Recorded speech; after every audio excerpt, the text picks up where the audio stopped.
Okay, hello everybody. Sorry about the delay. I know if you probably saw the intro twice, great.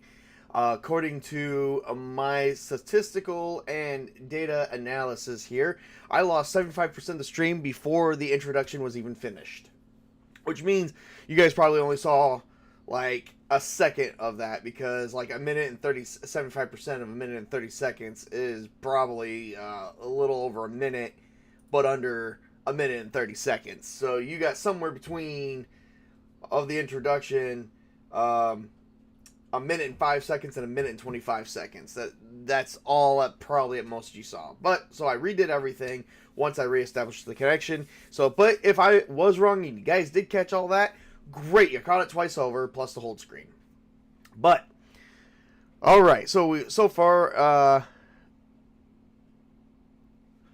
that is probably, so if your CPU is running at 80% there, Nix, that is probably because you have data information. If you have a bad tendency of leaving your laptop in sleep mode, you might want to do a full restart to actually clear the flash memory.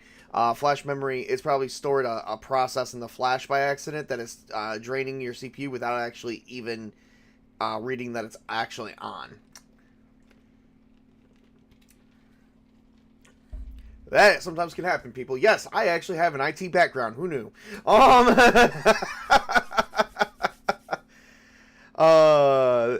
that's probably why. Thank you. So, I guessed her situation, that she has a bad tendency of turning her stuff into sleep mode, and then there we go. I found one answer. And if that doesn't work, just give it a minute. What you might want to do, if you catch this part here too, Nix, what you might want to do is after the stream at some point today, let it rest for about 4 to 6 hours, and then that way anything in the flash will actually be deleted. It may take a minute to get it out of there because you know how things go, but that's why we are not here. We are not here to learn that. Tabletop Junkie has a computer background. We're here for another thing. So, got a bit of a story to tell you folks. This kind of fell into my lap a little bit. And I was not expecting it. So on the 28th of October, which was Monday? Thursday. Oh, wait. No, wait. This is November. Okay. Monday. Actually, was it Monday? Was it Monday or was it Sunday? Might have been Sunday. Let me see here. Let me check. Let me get my facts straight before we burn up here. Oh, no, it was the 28th. So, on the 28th of October, I was actually approached by a lady known as Susie. I believe her name is Susanna Grace. She is actually a writer of a game known as the Cursed Captains of Cthulhu. And she's also an artist, I believe, as well. I have done some background. She actually is more of an artful person, but I figured she also wrote some of this. I have seen her DM this game. I have been asked to review this game for them, and I have what they have not realized. I don't know if they've realized yet, but I have happily accepted. She works for a company known as, I believe she works for the company known as Black Cats Gaming, which is actually the writers of this. So the writing and design was by James Barry, Samantha Webb. Additional writings was by Kiana Shaw and B. Zelda.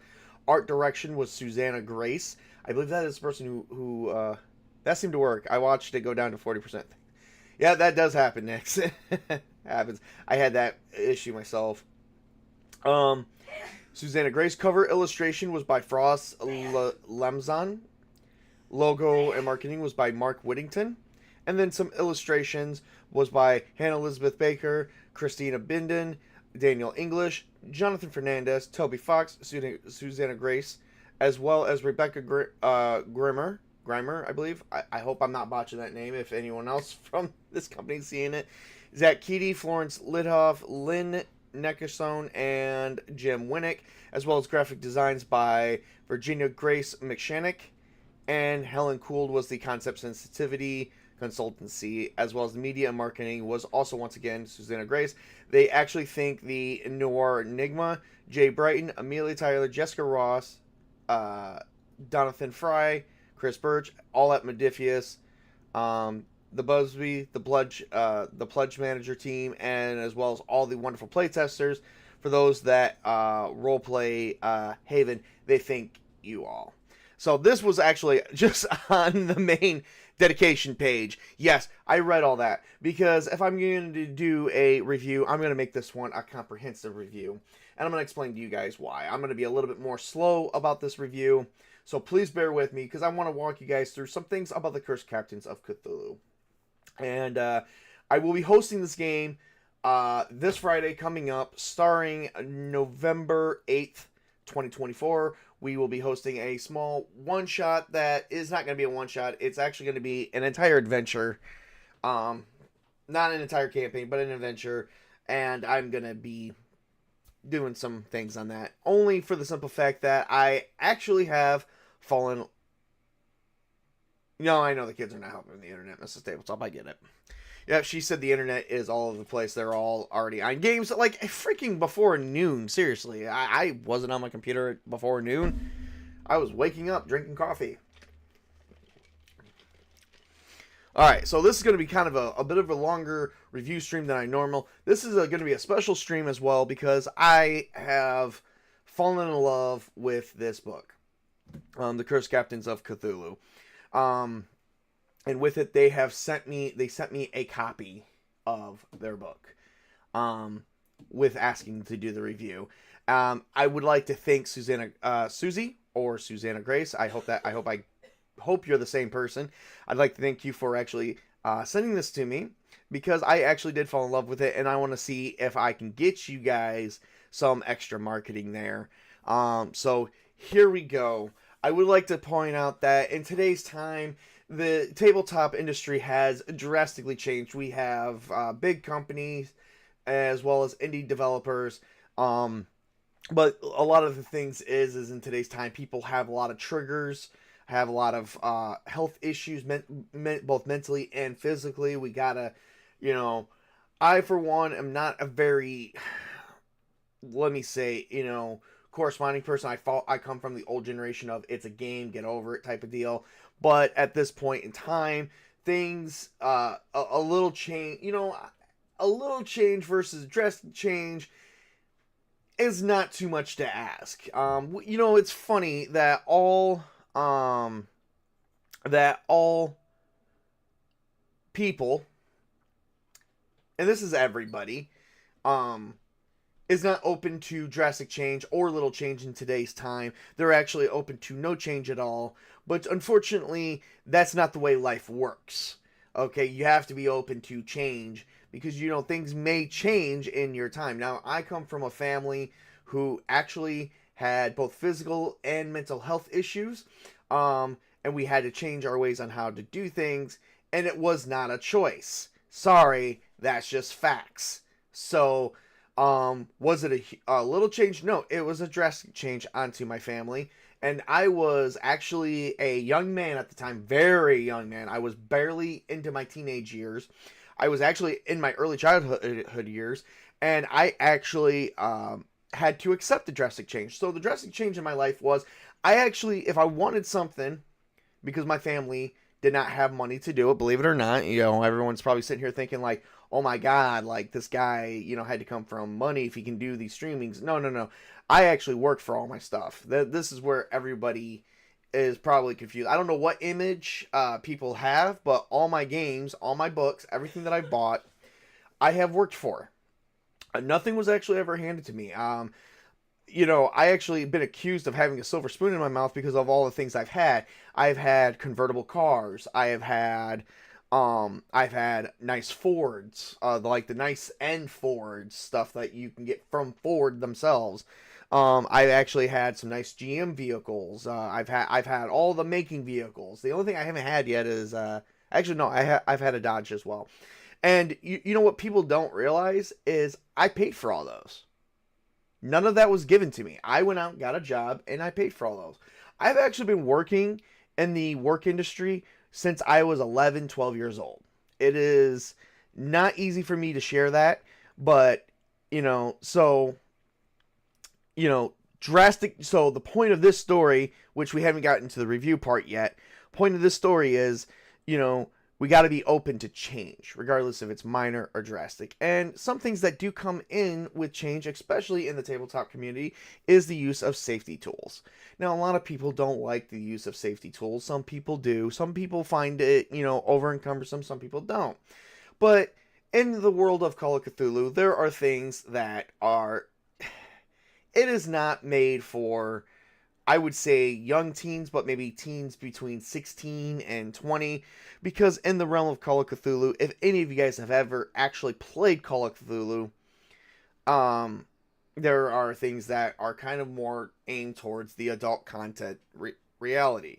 So, with Cursed Captains of Cthulhu, and the use of piracy, we probably have to have a more mature level dealing with it. So they did actually dedicate a welcome page in your first chapter of this book to safety tools. Now,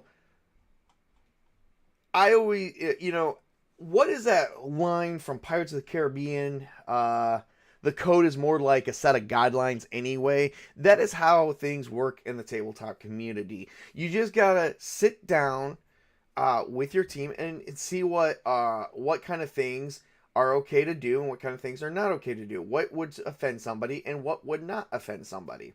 Now, me personally, I've not always been open to that, but you know what? In today's time, I think it's time to change to a little bit of that. I do have kids, okay? It makes me a little bit more open. So, we get in the first chapter where we actually talk about Welcome to the Cursed Captains of Cthulhu. And they actually basically give you a rundown of the introduction of the game and what kind of dice they actually use. This game actually uses a set of 4d6 dice. 4d6 dice. And, I would like to share this, a little bit of this screen right here, because I actually love this part. I wish I was able to find this illustration to have the custom dice made. Let me see. Where's my screen share? Let me see if I can move it up a bit. I actually have to clean out my... Oh, it's not up yet. There we go. This is a little bit of the first page. And the main thing I wanted to share here was this dice set right here. Let's see if I can actually... no, ain't gonna let me do it like that. But the custom dice were the slash marks. I actually ended up liking that. I think the illustration on that is very unique and straightforward. But that is all I'm going to show based on that. So this does use a custom system where you're going to roll 4d6 dice and add a sense of modifiers to it. They do go into basically the horrors of both human and eldritch. They actually go into there is a section here for the game masters, as well as some of the most important rules regarding this game. I actually do recommend reading the first chapter before proceeding on to anything else if you guys do decide to actually go into this game. The first chapter for me was actually the most beneficial, I feel, because everything else is really about the games and mechanics. But as far as having fun and feeling safe in a group, I think the first chapter actually covers it, as well as a bit of the backstory of the Caribbean in the 1700s and mixing it with this setting of Cursed of Cthulhu. We have spent a little bit of moment of time just going over safety tools, lines and veils, and stuff like that, which is actually nothing new. It's actually something that has been promoted, I believe, by Onyx Publishing as well as Renegade Publishing for Vampires the Masquerade 5th edition. All right, moving on from there. Give me 1 second. Throat's a bit dry this morning.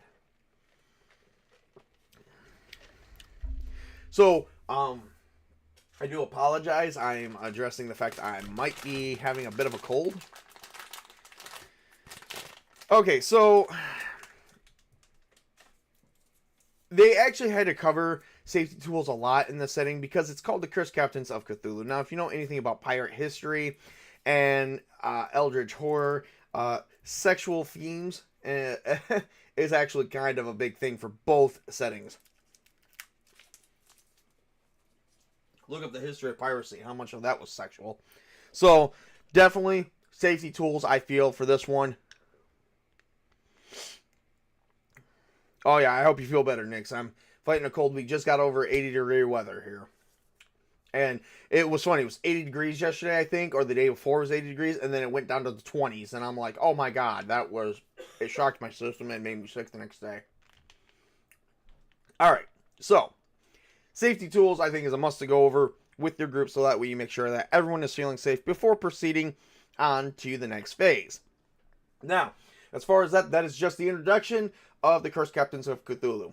I definitely wanted to put the emphasis on the safety tools because I feel like they are necessary, because this is kind of taking two adult-themed settings and putting them into one, making one mega adult-themed setting. So I actually kind of felt like that. Alright, before we actually proceed, I wanted to actually talk about this little cover here. talk about how the little screen share I have right here. I love the fact that we have a couple features here. We have a pirate with the spear, pirate with what looks to be not so much of a hooked hand as much as a prosthetic, someone firing a cannon while casting a spell, and someone swinging from a rope firing a gun at a big face of Cthulhu. That is just epic. While on a boat in the ocean. And, you know, that's the thing. You wouldn't think piracy and Cthulhu kind of goes hand in hand, but they kind of do. But that's the thing. When H.P. Lovecraft wrote the Call of Cthulhu story, he had a thing about the fear of water. Well, pirates don't fear water. This is freedom. And for people like Cthulhu, they may be invaders. Or vice versa. So I actually feel like this was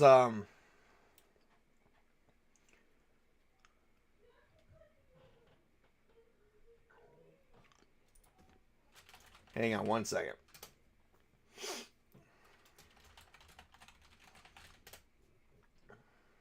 Alright, so moving on from there. So like this cover actually says it all. I think they could not have captured a more better meaningful illustration here.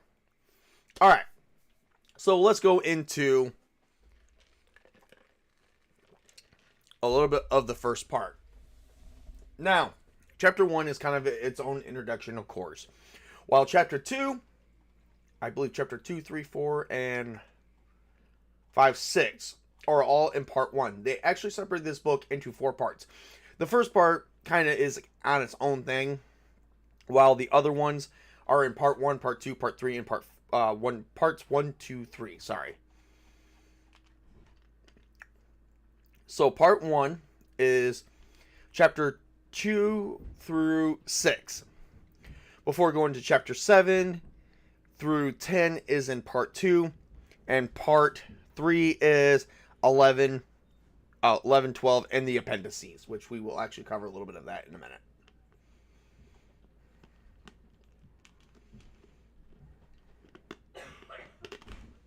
I'm sorry, I actually just bit down on something.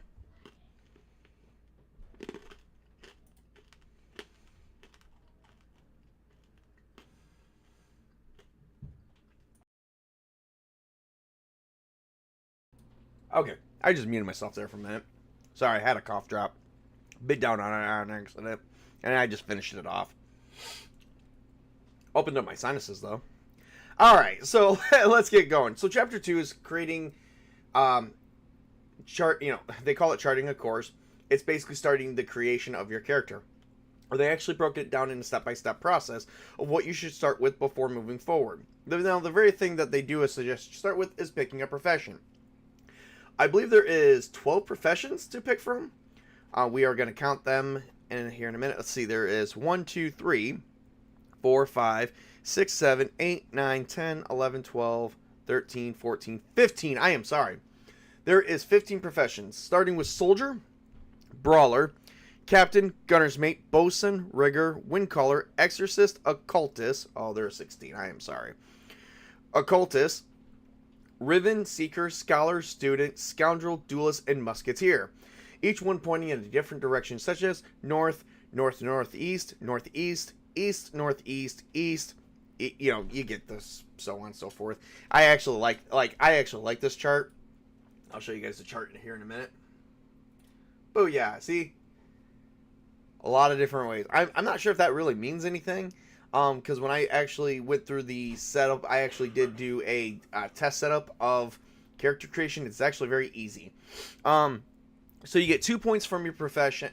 So you'll have 8 points allocated to your actual attributes. 2 points from your profession, the way I understand it, and 8 points for you to allocate among your other stats, which we'll cover here in a minute.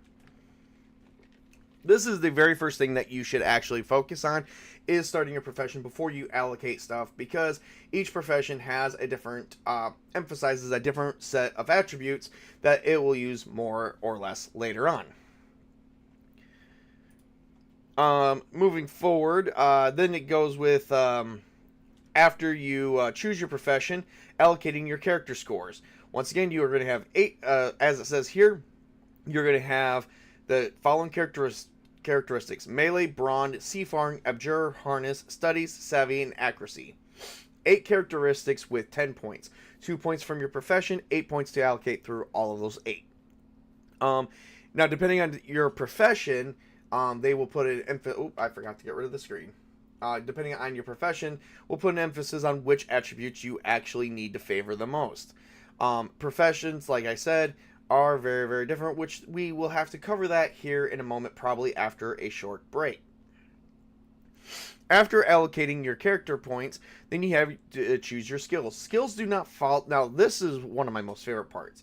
You actually get a skill from your profession, as well as you get to choose 1 or 2 skills prior. If you need actually help in a reference page, they actually, at the end of this chapter, they actually have how many skills and how many points you're supposed to have allocated. How many skills you're supposed to have in your character sheet, and how many points that you're actually supposed to have among all your attributes altogether. They actually give you a grand total. That way, if you're over or under that, then you know you made a mistake. That game made right there is actually a huge win for me, because I did not understand certain things at first, and that actually helped me understand the things the rest of the way, as well as making a character. In some cases, you could also randomly roll your character stats. I prefer the point buy process myself. Given the fact that if you do the roll, certain things may come out not ways that you would like to, but you only get 8 points regardless, and you can't have no more than that, even if you randomly roll the stats themselves.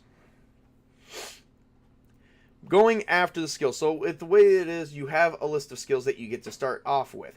They will tell you which skills you get to start off with at level 1. This does follow a level dependent system where you gain experience points and you move up based on the experience points there. So it's kind of like Dungeons and Dragons a little bit, with its own custom 46 system setting. And I'm going to say this right now, folks, I actually did do a little couple things with it already, and oh my god, it totally works. They actually did sit down and think this one through a lot more than I think a lot of other developers don't think their system through.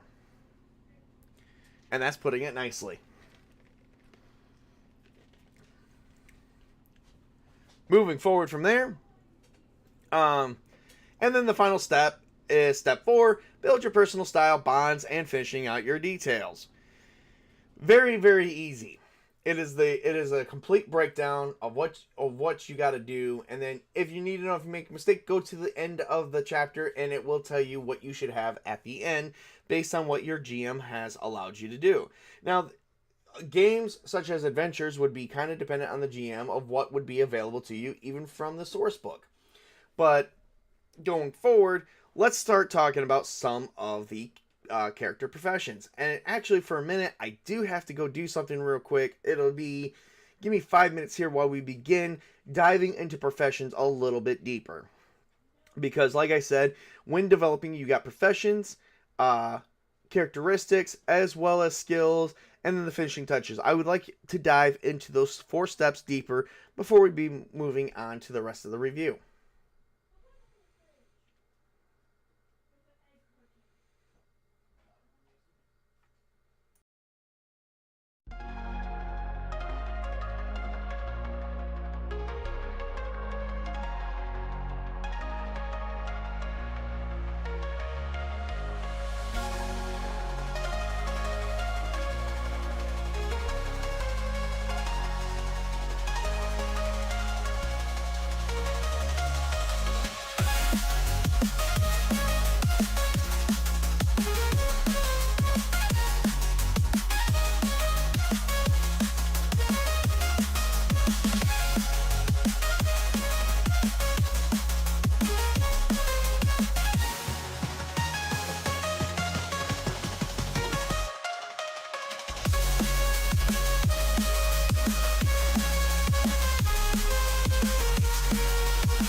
All right, and we are back. So we're gonna get ready to touch base on professions, which is gonna lead into connect with the next thing we're gonna touch base on, which is your characteristics and the 8 characteristics. So each profession gives you a set of bonus characteristic points and a starting skill to actually play with, as well as starting equipment and starting money. You don't actually have to spend your starting money when first starting out. You get to actually have that during play, which is actually kind of nice. So moving forward, we are going to start off with, like, say, the soldier and the brawler. So these are the first 2 professions on the first 2 pages. The soldier is basically a rough and ready profession full of hard living and hard fighting. Many soldiers end up in the Caribbean by chance or luck. Deserters looking for a new life, or once loyal fighters left behind in one way or the other. Well, I'm not going to read the rest of it, but that is basically, you guys have it. The bonus characteristics points that you can start off, you get 1 point in melee and 1 point in accuracy. That's what you start off with before you begin allocating points there. There is your 2 points right there. Now, in the beginning of character creation, not one characteristic can actually go above a score of 2 at characteristic level, unless stated otherwise during character creation.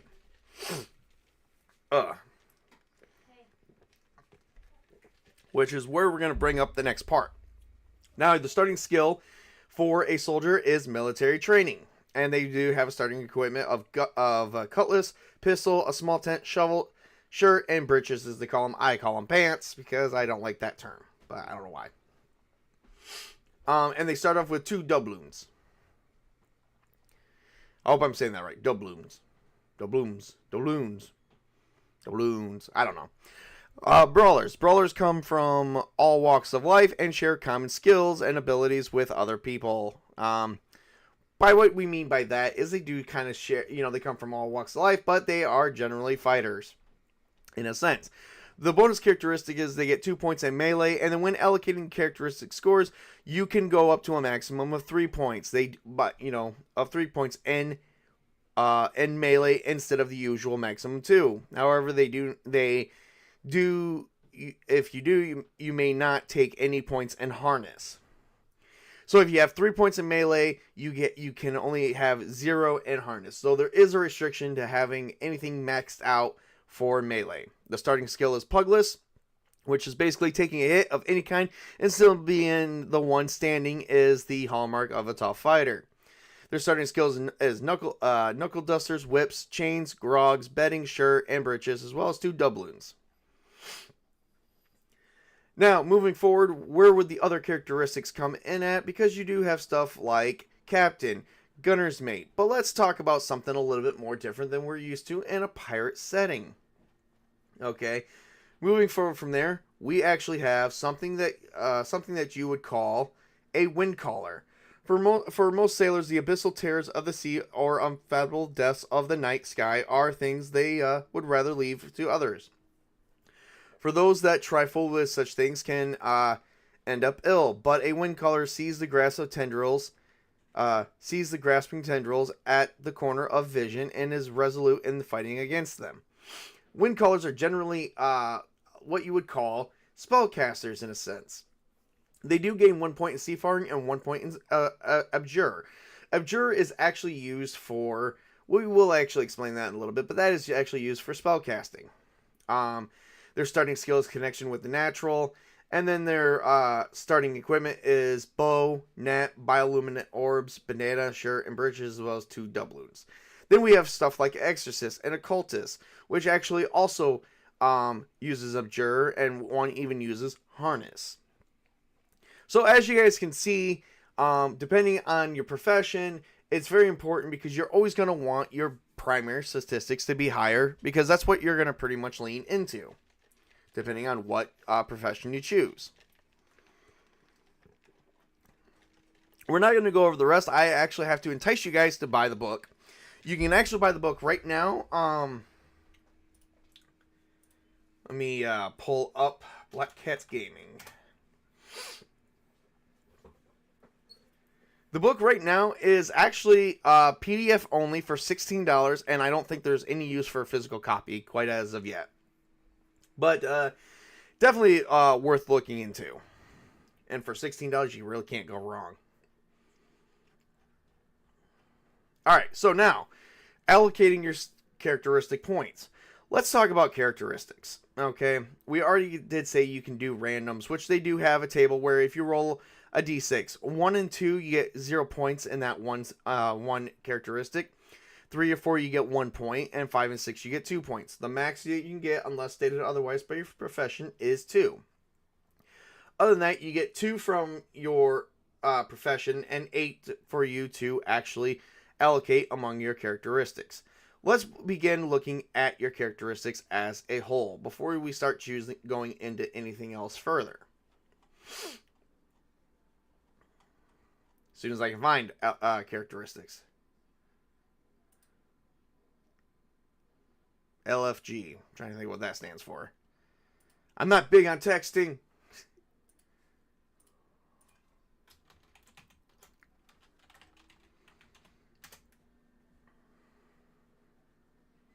Oh, looking for group. Oh, yeah. Well, you don't have to look for group. Just come check us out. We will be doing later on today. We are actually, I'm getting a group together to actually putting in, making characters for this game, and we're actually going to be playing this Friday coming up. I actually so far have 4 people. If you'd like to join, you could be my 5th.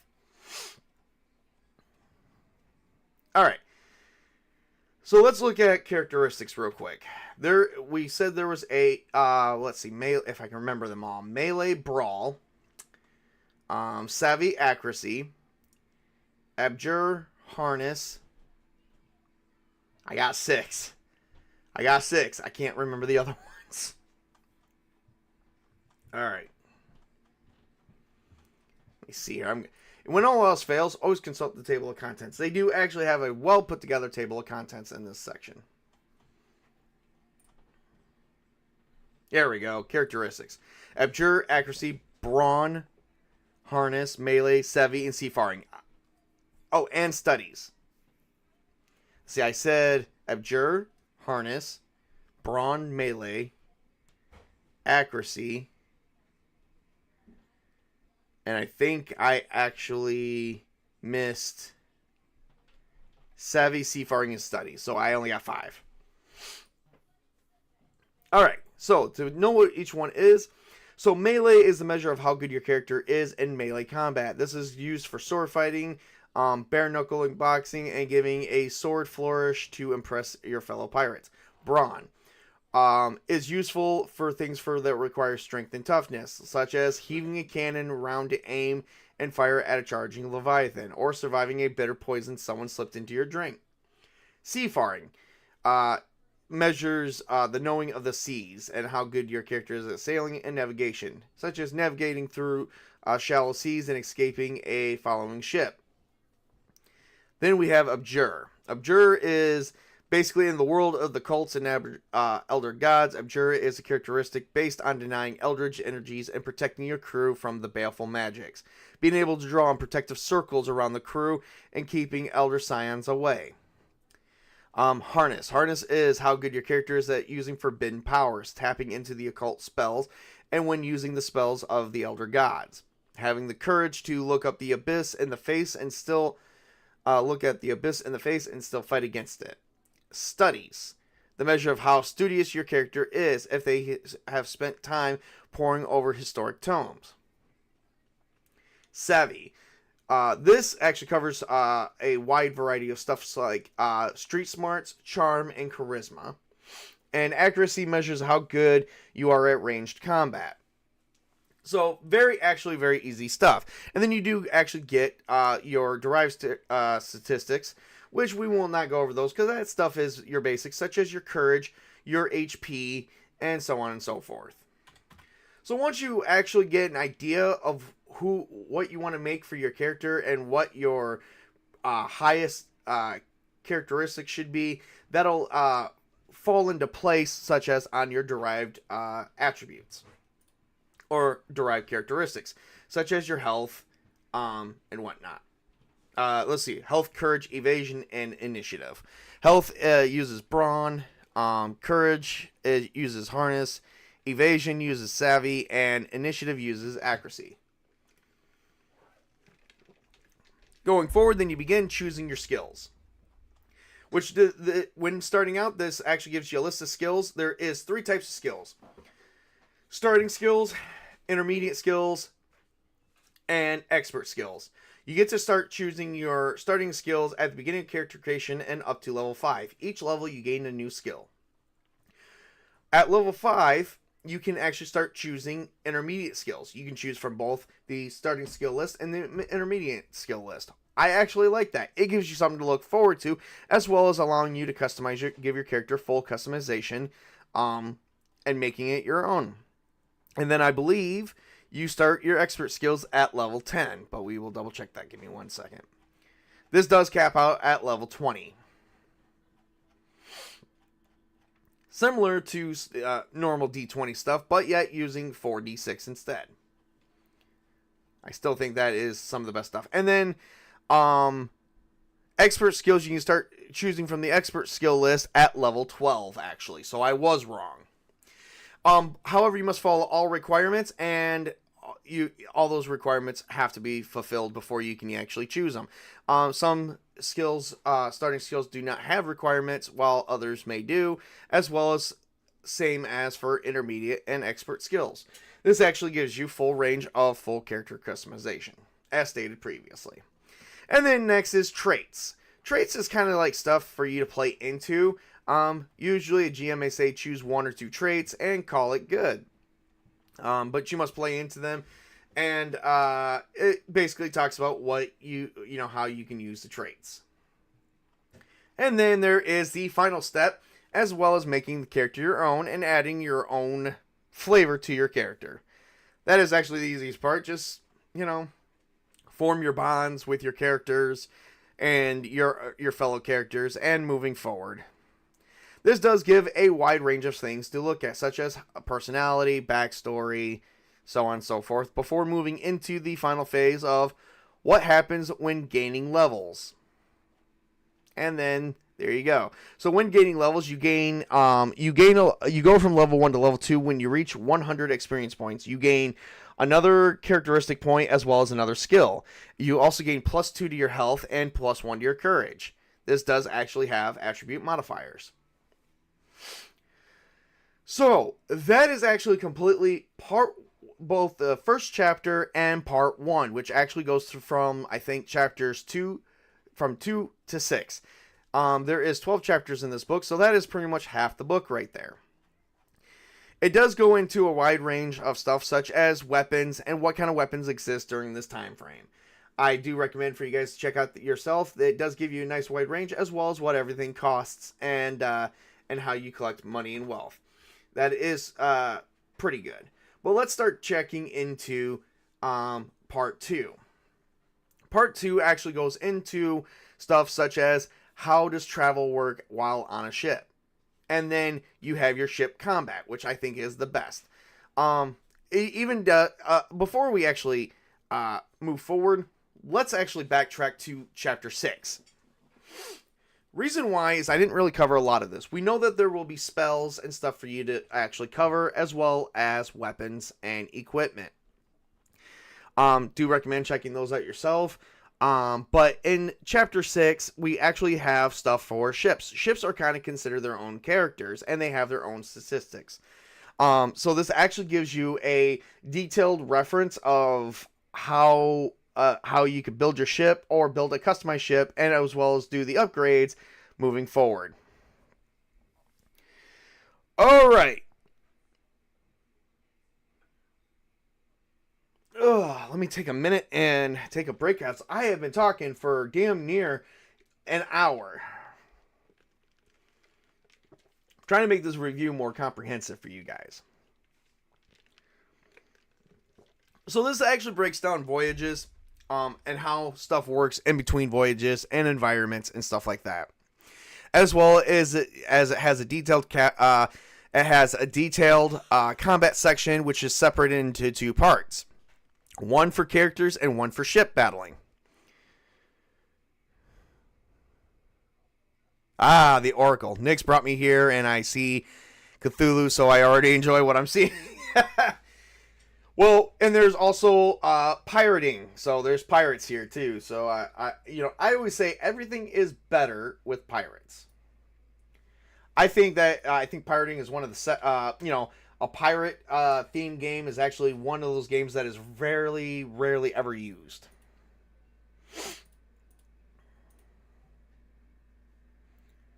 All right, so moving on. So this does break down voyages and combat between two different things: ship travel, as well as land travel, as well as character combat and ship combat. You will be doing probably some traveling on land, but as for the most part, everything will rest on the seas. Then they go into my most favorite section of every book, the setting. Chapter 10 is basically the history of the occult magic in the world and what life is like on the sea, as well as some major cults and some things that you could actually add into your story. And that's pretty much part 2. Part 2 is actually playing the game and is, I believe, reserved for both players and GMs, so that way they know how everything is working. Now, part 3 is complete GM only, such as being the game master, using safety tools, and building your encounters accordingly, such as traps, objects, and diseases. Chapter 11 kind of goes into a bit of how to run the game, as well as chapter 12 goes into crewmates and monsters and gives you some examples of each. Then the game wraps up with the appendices, such as character sheets, ship sheets, a index, and a drunkenness table, because pirates like two things. They like three things. They like women and sex. Women and sex don't really necessarily go in the same thing. If you're a female pirate, you kind of like men. Or maybe you're a female pirate that's a lesbian. I don't know. But they like to have fun, they like to drink, and they like treasure. That's generally, how that setting falls into place. And then they even have a drunkenness table. Now, during this whole thing, they do go into detail about how each skill should be rolled and that there is a target number. And not just skills, but how each roll is supposed to work with a target number. And they have anything from automatic succeeds to automatic failures, such as what target number they should reach between very easy, average, above average, hard, difficulty, damn near impossible. Which actually allows a wide range of things to happen. Now, when you're rolling 46, you could actually get 24 above a 24. Well, of course, because 6 times 4 is 24. You can get above a 24. I am sorry, I am fighting a cold. Give me 1 second, everybody.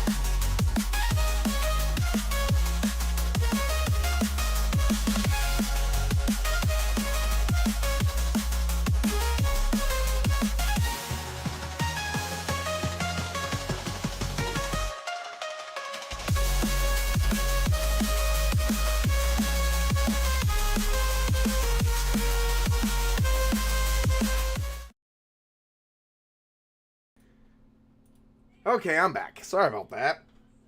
I just suddenly had a one whole side block. Boy, not a good day to do a review, but, I didn't want to hold off on this review, only for the simple fact, or going over this game with anybody, only over the simple fact that I very much have enjoyed it, and I do recommend it. Alright, so let's get into skill rolls real quick, because I do want to talk about the different grades of skill rolls you can get into. Or not skill rolls, but rolls, period. It doesn't necessarily always revolve around a skill or an attribute or characteristic, depending on how your GM wants to run things. I do apologize if you guys hear me sniffling. Here we go. So then we get into using characteristics. You always roll 4d6. That is generally an average roll. And you even do these rolls, you can do skill rolls, spell rolls, or characteristic rolls. So there is actually 4 different types of rolls you do. There's things such as automatic pass to only achievable with a critical success. So like they do target numbers and they call them TNs. So like anything of a TN 4 or less is an automatic pass, because generally you only need to roll 2 ones, and like the lowest you can roll is all ones. Now if you roll all ones on a dice on a 46 dice and you roll all ones, that's generally a fumble. So like if you're trying to do a if you're trying to do a test that you only need to score a 4 on, you're going to pass it regardless, because if you score all ones, which is basically a 4, and that's like, oh, that's all you needed, well, that's an automatic failure. So without conflict, they actually have figured out to tell you, like, if you have a target number of 0 to 35, and starting with the first highest target number is 4 or less, that is automatically a pass. Or the first lowest, excuse me.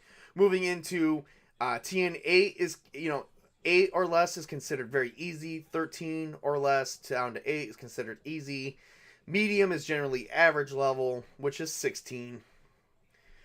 And then between 16 and 20 is medium or average. And then 20 is hard. 25 or less is very hard. 30 to is nearly impossible. And 34 plus is, you're only going to do it if you roll all 6s and you add in your modifier and it only comes out to, like, say at the highest 25, or the highest you could get at level 1 is 27. But you needed a 34, you can't possibly do it, even if you have maybe even only a couple of bonuses. Bonuses here are kind of like equaled out to like, a 1 or higher, like 1 or 2. You're not gonna jump up like a whole 10 over it. So yeah, the only way you can achieve that is if you roll all 6s, which is a 24, and that's an automatic success.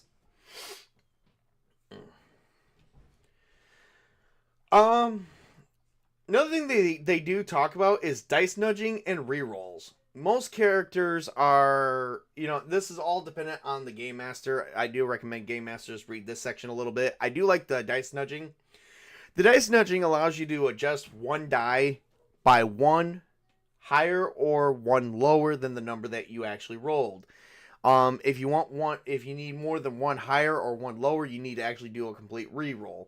Generally, most characters are only given 1 reroll or 1 nudge, depending on how they want to use it.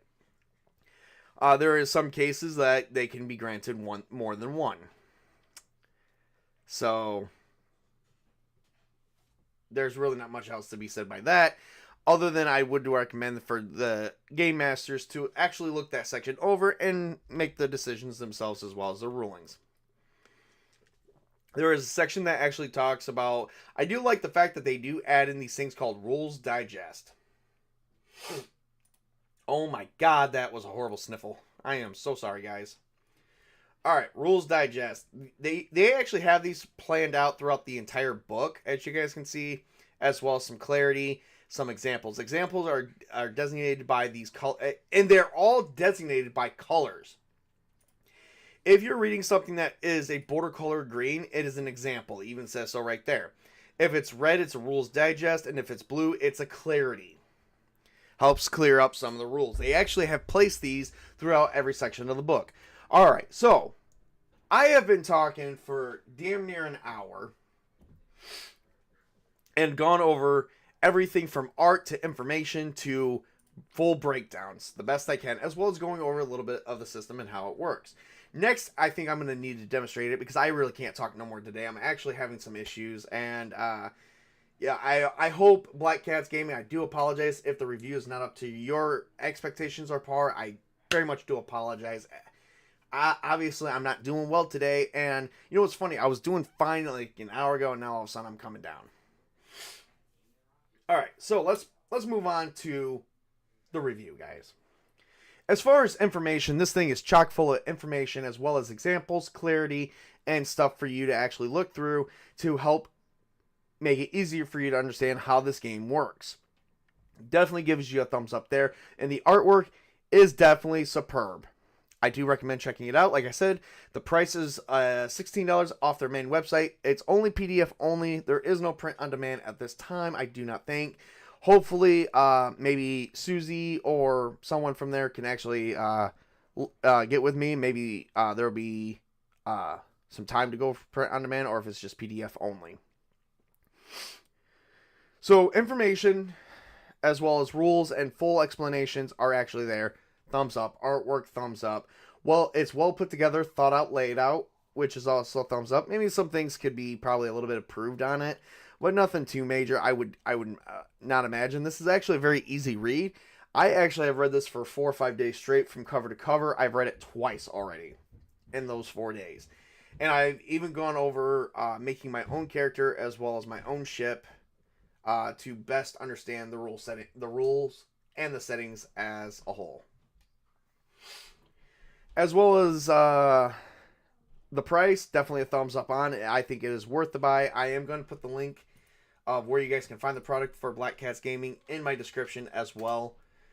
And later on today, I will be getting with some people to be making making characters for a adventure I will be hosting on Friday. Overall, I give the game definitely a 9 out of 10. This was new for me, and this took me a bit out my comfort zone, so I'm definitely going to give it a decent rating. 9 out of 10, and the lowest I will give it is still a 9 out of 10. I'm not budging on that. I am firm.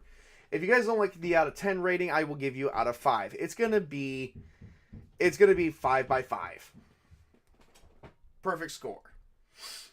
The developers really did put a lot of thinking into this, and I think they deserve the recognition, so I will be hosting an actual play on my channel. Alright, so that's everything I have at this time. I honestly cannot talk anymore. I have gone over an hour on this review, which generally I don't like my reviews going that long, but for this one I wanted to give more comprehensive and go over a few things. As well as, this is also made by a custom system that they use. Everything they've done and threw together is a 4D6 system, of which they made themselves. So that's definitely something else to look forward to. Alright, well, that's everything I have at this time. For everyone who's joined in, thank you guys so much. I did pick up some new subscribers. Thank you guys for liking and subscribing to my channel. I hope this review was very good for you guys. If not, I may have to actually try again, because this is kind of a very important thing. Even I have ended up loving this game a little bit. So, alright. You guys have a great and wonderful day, and enjoy your weekend. And remember to work hard, play hard, game on, everybody. Have a great and wonderful day.